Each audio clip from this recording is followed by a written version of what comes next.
Lello Casesa oggi si presenta all'Officina delle Tradizioni Popolari. Ecco, se ci spieghi meglio cosa vuol dire questa manifestazione di questa sera. Sì, restituiamo alla città l'Officina delle Tradizioni Popolari per una iniziativa voluta dall'amministrazione comunale di Agrigento e dal libero consorzio comunale di Agrigento per consentire a turisti, visitatori e scolari di poter visitare in un luogo assolutamente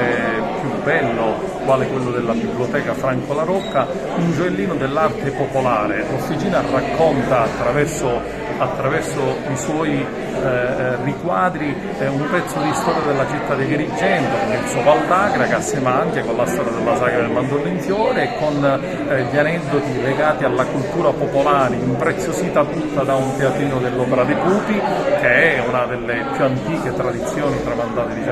dai francesi, è un patrimonio dell'UNESCO e vuole ancora una volta testimoniare e offrire alla città di Agrigento un momento altissimo di cultura. È uno spazio che il Val d'Agragas ha donato alla città proprio per consentire a turisti, giovani, ragazzi di poter conoscere e apprezzare le tradizioni antiche della città di Agrigento. Sindaco, l'Officina delle Tradizioni Popolari si trasferisce qui presso la Biblioteca Comunale La Rocca con uno spazio che voi come Comune avete messo a disposizione.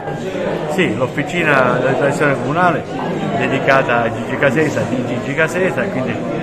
il riflesso della famiglia Casesa, si sposta in un luogo di cultura. Se vi ricordate era allocata in un locale angusto, poco accessibile, per niente fruibile. Penso che questa officina merita il valore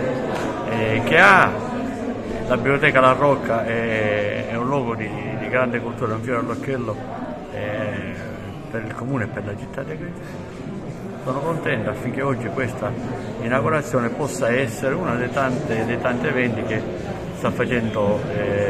brillare, tra virgolette, la nostra Agrigento. Uno spazio che è della città perché rappresenta chiaramente la famiglia Casesa e l'affetto che mi lega personalmente ai fratelli Lello, Nino e Rosalinda è sicuramente di antica data, quindi un affetto che c'è prima di tutto come amico e poi per valorizzare quelle che sono le nostre tradizioni e la nostra cultura popolare agrigentina nel ricordo di un grande personaggio che è stato l'amico e il nostro, che ben ricordiamo con tanto affetto, Gigi Casesa. E per chi non lo sapesse, anche mi piace ricordare che anch'io in quel della mia gioventù, quando militai in un gruppo folcloristico, proprio feci parte del Val d'Agragas suonando o provandoci la fisarmonica, quindi un momento importante ed è molto bello per Agrigento perché viviamo sempre, teniamo viva quelle che sono le nostre tradizioni popolari, quindi il mandorlo in fiore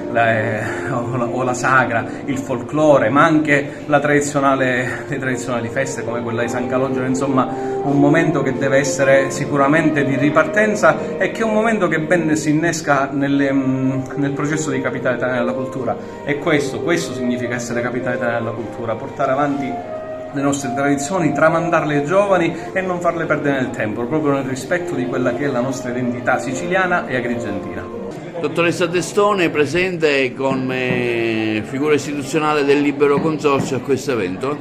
Sì, oggi abbiamo assistito a questo cambio perché questa era una officina che prima era presente nel locale del Libero Consorzio, adesso sono stati messi a disposizione questi locali del Comune. È una testimonianza importante per la città, ma ancora di più per la famiglia Casesa, che da generazioni dimostra sempre la passione per il folklore, facendo parte dei gruppi folcloristici, portando avanti questa tradizione di Agrigento e che dimostra come l'agrigentino è legato a questi scambi culturali, che adesso al momento odierno è molto più semplice avere la conoscenza delle diverse culture, dei diversi popoli, si viaggia con maggiore facilità, ma è chiaro che quando nascono i gruppi folcloristici ad Agrigento, sebbene io non sia agrigentina e quindi ancora di più posso percepire questo attaccamento bellissimo che gli agrigentini hanno, rappresentava un momento di conoscenza, di approfondimento delle culture. Di suo cugino e temere così con tanto spavento nello sfidarlo a duello.